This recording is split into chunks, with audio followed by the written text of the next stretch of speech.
We're back here on CBS Sports HQ, where we're inching closer and closer to the start of the NFL season, with that many teams looking to pull off some big comebacks. But for some individual players, they will look to overcome some individual odds after suffering setbacks. Cowboys quarterback Dak Prescott, definitely one of those names, missing nearly half of Dallas's season last year. Dak has now missed extensive time in 3 of his last 5 seasons.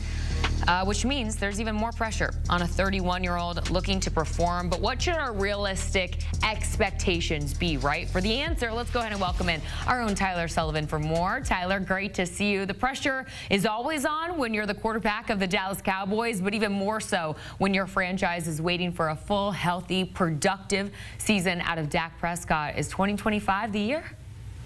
Yeah, this is a really difficult situation that Dak Prescott finds himself in, because not only is he the Dallas Cowboys quarterback, he's in a division now where there's Jaden Daniels, there's Jalen Hurts, both of those teams in the NFC Championship a year ago, and he's the highest paid player in the NFL, making over $60 million per season. That's a lot of weight on top of just coming back from a season-ending injury that's going to be on his shoulders in 2025. And I think it's going to be difficult sledding, because if you go back, I think a lot of it is, clouded in everything I just said, right? He had an injury last season. He's playing in a tough division.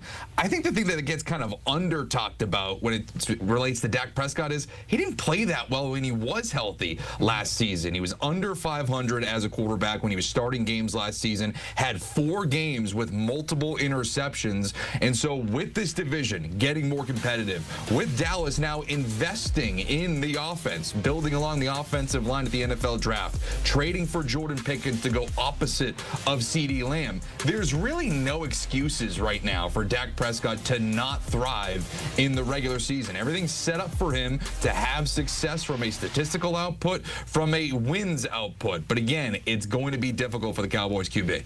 Yeah, you bring up a good point, because I think it's uncharted waters for him in recent years that there's multiple contenders now in the NFC East, with Jaden Daniels and the Commanders being the other, in addition to the Eagles here. Now, with some returning players and, of course, some new faces for Dallas, you think Dak has the support to really flirt with the playoffs, or is that an actual possibility for Dallas? Well, I think it's a really difficult situation that they find themselves in, because, one, yes, of course, they built the offensive line. They added George Pickens. I still have a ton of questions about if this team is going to be able to run the football. I don't really think that they're going to. They bring in Javonte Williams, Miles Sanders via free agency. They spend a day 3 pick on a running back at the NFL draft. I don't really know where this rushing attack is going to come from for Dallas, which is only going to put more on Dak Prescott. So when we talk about, is Dallas going to contend for the playoffs, there's the roster questions, and then there's the thing that I mentioned, the division questions. You're going to pencil in Philadelphia and Washington to get into the playoffs, one of them being the division winner, the other one being a wild card opponent. So you're really asking for the NFC East to produce 3 playoff teams when there's other divisions like the NFC North with the Detroit Lions, Minnesota Vikings, Packers, and Bears possibly all vying for a playoff spot, the NFC West with the Rams and the 49ers, to name a couple of teams. I just think it's going to be really dicey here. They're really going to have to live up to that $60 million a season, all of the investments on the pass-heavy offense.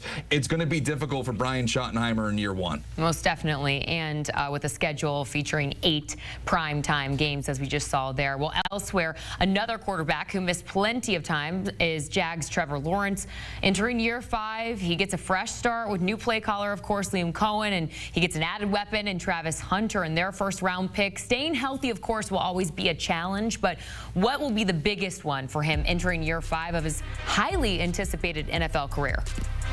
Yeah, it's true. I mean, when he was coming into the NFL, we were talking about him as a generational type quarterback. We throw that around way too much, but he was fitting that bill. What we saw at Clemson, we were thinking, oh boy, this is like a Peyton Manning, John Elway type prospect. Hasn't lived up to that billing just yet. And, when you look at, whether or not these players are going to thrive when they come back from injuries, we look at the comeback player of the year odds. Prescott was the favorite, but I kind of like Trevor Lawrence's odds a little bit more. Plus 430, 4th highest among eligible players for the award, because he plays a favorable position, but also he is on a team where he is set up to have a little bit more success, in my opinion. You have Travis Hunter coming in. You have Brian Thomas Jr. opposite of each other. Really just an unbelievable pairing of weapons for Lawrence. But the thing for me is he needs to be more consistent. And I think that this is where Liam Cohen comes in as the first-year head coach, comes from the Los Angeles Rams, from the Tampa Bay Buccaneers. Really a pass-heavy offense, has really helped develop quarterbacks. To me, if he can make Trevor Lawrence a little bit more consistent, a little less streaky. You look back at last season before he went down with the injury. He was completing like 50-some-odd% of his passes during the first month, and then you go to the next month and he's completing like 70% of his passes. It needs to be less volatile for Trevor Lawrence and for the Jaguars to have success. So for me, that's where Liam Cohen comes in. Can he make him a more polished player in year one as the head coach? All right, let's get out west now, switching gears to Christian McCaffrey, whose injury bug trend really followed him from Carolina to San Francisco. With CMC approaching 30, is it sustainable for him to carry a heavy workload? What are you expecting from him in 2025? Yeah, I'm lowercase concerned with Christian McCaffrey because of everything that you just said. He's, right now plus 370 for the third highest odds for comeback player of the year, but he is entering his age 29 season, as you said.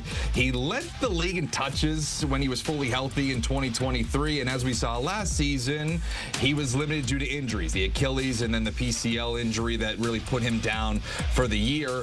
You kind of mirror that to what we saw with him in Carolina. I believe it was 2019, he led the league in touches, and then the next couple of years, he was limited due to injury. So we're kind of seeing a similar situation now play out with San Francisco, where he's given that heavy workload, is able to produce at a very high level during that season, but then the years that follow, dealing with injuries. And one thing that I'm concerned about here at CMC is the 49ers, they saw a mass exit of talent go out the door this offseason, key among them being Deebo Samuel, who was used as a gadgety type of player, as a receiver, as a player in the backfield. If a lot of those touches now go to Christian McCaffrey, you're rolling the dice even more for a player who is so important to your offense, possibly not being there at the end of the year or missing time due to injury. So again, this is an aging player dealing with a couple of injuries last season, has a lot of tread on his tires, and possibly could get even more with the personnel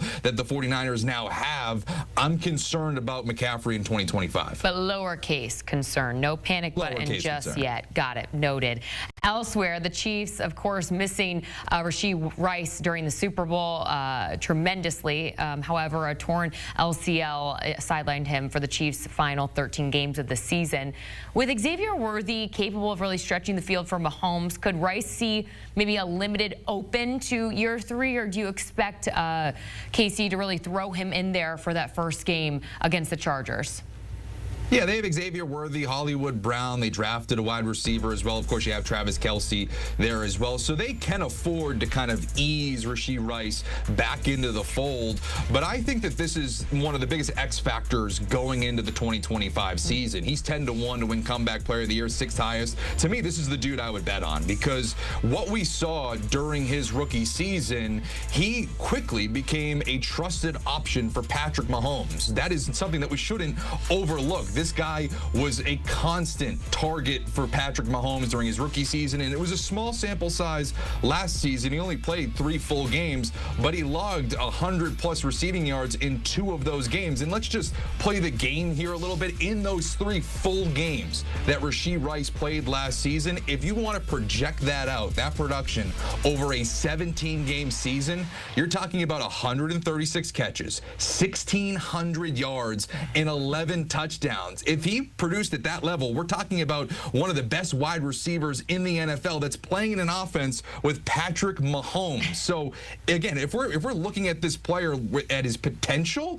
you're talking about the Chiefs getting back to being one of the most prolific offenses in the NFL. And again, this is a team that just went to the Super Bowl and almost had a three-peat. So if we're talking about that type of a player being injected back into this offense, that's a scary thought. But again, as you said, he's dealing with injuries. Maybe they bring him along along slow, so it won't be that prolific out of the gate. But when the postseason starts to come around, when the weather gets colder, Rasheed Rice could be coming into his own. It is a scary thought to think about, that's for sure, but it's looking like the Chiefs will have all healthy receivers to start the 2025 NFL season. Lastly here, Lions' Aiden Hutchinson. I think we were all just so heartbroken for the once favorite Super Bowl contending Lions after Hutchinson, of course, suffered his serious leg injury that cost him the final 12 games of 2024. Similar to Rice here, do you expect him to be eased into the season or kind of dive head first right back into leading the sack production in Motor City? I mean, based on the rehab, I feel like he's all in, Tyler.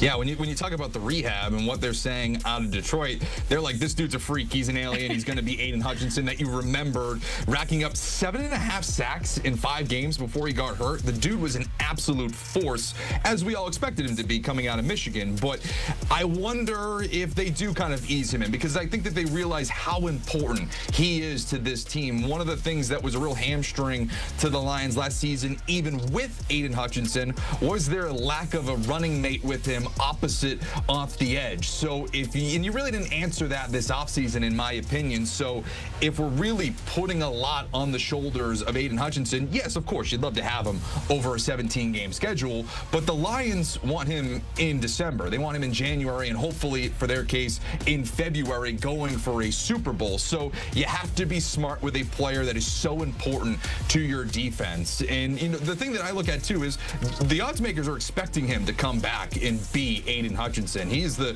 second highest odds to be comeback player of the year, plus 300. I wouldn't bet that, because when you look at the history of that award, like a lot of these awards, it's offensive biased, it's quarterback biased. You really haven't seen defensive players win this award. You did see Damar Hamlin win it in 2023. That was a little bit of a different circumstance. You have to go back to 2015 for a defensive player after that to win the award, but that was Eric Berry, who was battling and defeated cancer. So it takes something extraordinary for a defensive player to win this award, but the Lions don't care about that. Aiden Hutchinson doesn't care about winning comeback player of the year. What he cares about is getting this team back to being the #1 seed and not being one and done in the playoffs, getting to an NFC championship and possibly a Super Bowl. Yeah, odds seem to be in his favor if we've learned anything from his rehab. So we'll wait and see and look forward to seeing him on the field for Detroit this upcoming season. Tyler Sullivan, always great to see you here on CBS Sports HQ. The comeback is always stronger